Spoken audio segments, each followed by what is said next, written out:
بسم اللہ الرحمن الرحیم۔ السلام علیکم ناظرین کرام، نئی ویڈیو میں آپ کو خوش آمدید کہتے ہیں۔ ہر طرح کے حربے تو عمران خان کے خلاف چل رہے ہیں، لیکن ظاہر ہے کہ ہر پلان اگر انسان کا کامیاب ہو جائے تو پھر اس دنیا میں دوسرا انسان سانس ہی نہ لے سکے۔ طاقت جس کے پاس ہو، اختیار جس کے پاس ہو، اقتدار جس کے پاس ہو، پھر تو دنیا اس کی ہو جائے، لیکن ایسا ہو نہیں سکتا۔ ایک انسان کا پلان ہے، ایک اس کا پلان ہے جس نے انسان کو تخلیق کیا ہے۔ آپ ذرا اندازہ لگائیں کہ پورا سسٹم اس وقت کس بات پر چل رہا ہے۔ پورا سسٹم اس بات پر چل رہا ہے کہ عمران خان کو مائنس کرنا ہے، عمران خان کے لوگوں کو توڑنے کی کوشش ہو رہی ہے۔ اب تو پریس کانفرنس والا انٹرسٹ بھی ختم ہو چکا ہے، کیونکہ پتہ ہے کہ پریس کانفرنس کیوں ہوتی ہیں، اور میرا خیال ہے کہ لوگوں کو اب فرق نہیں پڑتا کہ کون چھوڑ کے جا رہا ہے، کون چھوڑ کے نہیں جا رہا۔ آپ دیکھیں کہ تمام حربے کیسے ناکام ہو گئے ہیں۔ اسلام آباد میں جس بڑے سرنڈر کی آپ کو خبر دے رہا ہوں وہ حکومت کے اندر سے ہے، اور یہ میں نہیں کہہ رہا، یہ حکومت کے اپنے اتحادی کہہ رہے ہیں، اور اتحادیوں کے اپنے درمیان بھی اب ٹوٹ پھوٹ شروع ہو چکی ہے۔ حکومت کے اتحادی یہ بتا رہے ہیں کہ عمران خان کو نکالنے کے باوجود، عمران خان کے لیے گراؤنڈ کمزور کرنے کے باوجود، اس وقت تک حکومت اپنے انتخابی نشان پر الیکشن لڑنے کے لیے تیار دکھائی نہیں دیتی۔ اچھا، جہاں تک الیکشن کی بات ہے، آپ جانتے ہیں کہ یہ الیکشن سے بھاگ رہے ہیں۔ اب شہباز شریف ترکی گئے ہوئے تھے رجب طیب اردگان کی تقریب حلف برداری میں شرکت کے لیے۔ اس میں کوئی شک نہیں کہ پاکستان اور ترکی کے بڑے برادرانہ تعلقات ہیں۔ ہر مشکل وقت میں وہ ہمیں سپورٹ کرتے ہیں، اور ہم بھی ہمیشہ ہر مشکل وقت میں ان کے ساتھ کھڑے ہوئے ہیں۔ میں فارن ریلیشنز پر کوئی بات نہیں کر رہا، لیکن میں آپ کو بتانا یہ چاہتا ہوں کہ شہباز شریف کس منہ سے اس تقریب کے اندر شرکت کر رہے ہیں جس ملک کے 2 صوبوں کی اسمبلیاں ٹوٹی ہوئی ہوں، اور شہباز شریف باقاعدہ اس پلان کا حصہ ہوں جہاں عوام کا حق رائے دہی مارا گیا ہو۔ شہباز شریف وہاں کس طرح ایک ایسی تقریب میں شرکت کر سکتے ہیں جہاں شدید ترین زلزلے کے بعد بھی الیکشن ہوا اور رجب طیب اردگان ترکی کے صدر منتخب ہو گئے؟ یہ کانفیڈنس نون لیگ اور شہباز شریف میں ہی ہو سکتا ہے۔ کوئی شرم، کوئی ندامت ان کے چہرے پر مجال ہے ذرا بھی نظر آئی ہو؟ ناظرین کرام، اگر پاکستان کی بات کریں تو پاکستان کے اندر بھی لوگ بات کر رہے ہیں کہ اگر آپ نے قومی الیکشن کو ملتوی کیا تو اس کے بڑے خطرناک نتائج مرتب ہوں گے۔ اس کی وجہ یہ ہے کہ جب دیوار گرتی ہے تو لوگ اس میں سے رستہ بنا لیتے ہیں، پھر اس رستے کو روکنا بڑا مشکل ہو جاتا ہے۔ اب الیکشن رک گیا تو پھر الیکشن بار بار رکے گا، پھر اس کی سب سے زیادہ تکلیف نون لیگ کو ہی ہوگی۔ اب شاہد خاقان عباسی نے یہ کہا ہے کہ الیکشن کا فیصلہ عوام پر چھوڑ دیں۔ کسی جماعت میں بھی یہ صلاحیت نہیں ہے کہ وہ مسائل کا حل نکال سکے، اور ان کے مطابق اگر مذاکرات کے بغیر الیکشن ہو گئے تو اس کا بھی نتیجہ کوئی اچھا نہیں ہوگا۔ پھر انہوں نے کہا کہ اگر سیاستدانوں نے آپس میں بات چیت نہ کی اور مذاکرات نہ کیے تو تاریخ ان کا اچھے الفاظ میں تذکرہ نہیں کرے گی۔ لیکن اس وقت جو اوپر بیٹھے لوگ ہیں ان کو کوئی کیا سمجھائے، وہ تو ہوا کے گھوڑے پر سوار ہیں۔ اس وقت صورتحال کیا ہے؟ صورتحال یہ ہے کہ حکومت خوفزدہ ہے، اتنی خوفزدہ ہے کہ اس کو اپنے سائے سے بھی ڈر لگتا ہے۔ عوام تو بہت دور کی بات ہے، ان کے حق میں کتنی ہوا چلائی جا سکتی ہے؟ ہوا اتنی ہی چلائی جا سکتی ہے کہ آپ 5%، کوئی 10% ووٹ مل جائے۔ جب 70% پر آپ کا مخالف کھڑا ہو تو 30% میں سے کتنا کچھ آپ نکال لیں گے؟ اور وہ مخالف جس کے خلاف پروپیگنڈے کی آپ نے انتہا کر دی ہے۔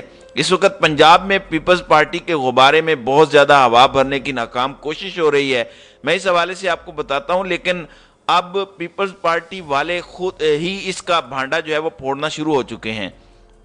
پیپلز پارٹی کے مطابق اب نون لیگ کے کچھ لوگ ان کے ساتھ رابطے میں ہیں، اور نون لیگ کے ایک بڑے گروپ نے مسلم لیگ نون کو یہ کہا ہے کہ ہمیں شیر کے نشان کے بغیر الیکشن لڑنا ہے، اس لیے ہمیں اجازت دی جائے۔ اگر ہم شیر کے انتخابی نشان پر الیکشن لڑے تو ہم ہرگز بھی الیکشن نہیں جیت سکتے۔ ہو سکتا ہے کہ آزاد حیثیت میں یا نون لیگ کے ٹکٹ کے بغیر شاید کچھ کر کے آ جائیں، لیکن اگر ہم نے نون لیگ کا ٹکٹ لیا تو سوال ہی پیدا نہیں ہوتا کہ ہم جیت سکیں۔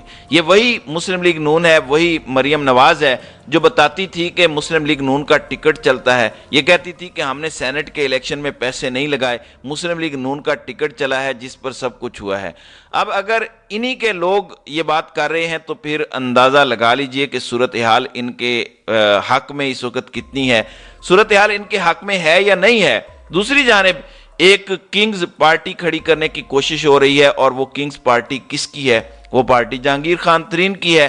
جہانگیر خان ترین کامیاب کاروباری شخص ہیں، بیچارہ پیسہ تو لگانا چاہتا ہے لگا لے۔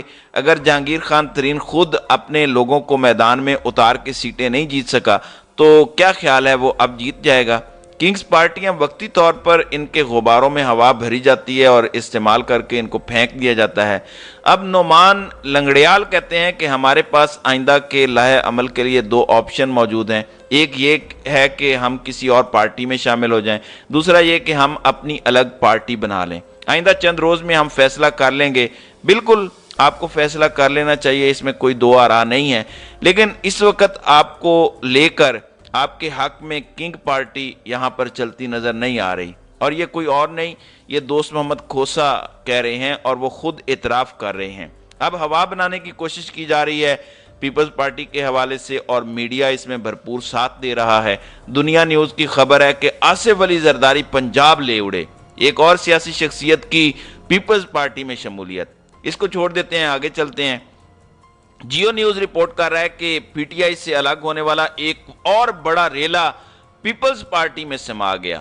اچھا، ان سے یہ پوچھا جائے کہ کون لوگ پیپلز پارٹی میں شامل ہوئے ہیں، وہ یونین کونسل لیول کے لوگ ہیں جو مل کس سے رہے ہیں؟ سابق صدر آصف علی زرداری سے، اور وہ اس کو ریلے کی بات کر رہے ہیں۔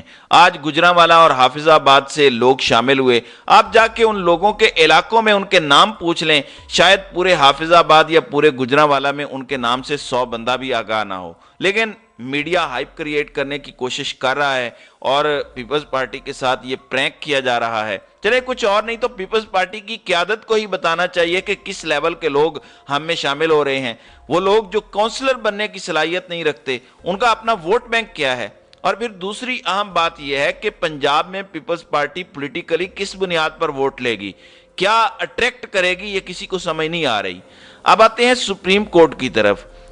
چیف جسٹس امرتا بندیال نے انہونی کی ہے۔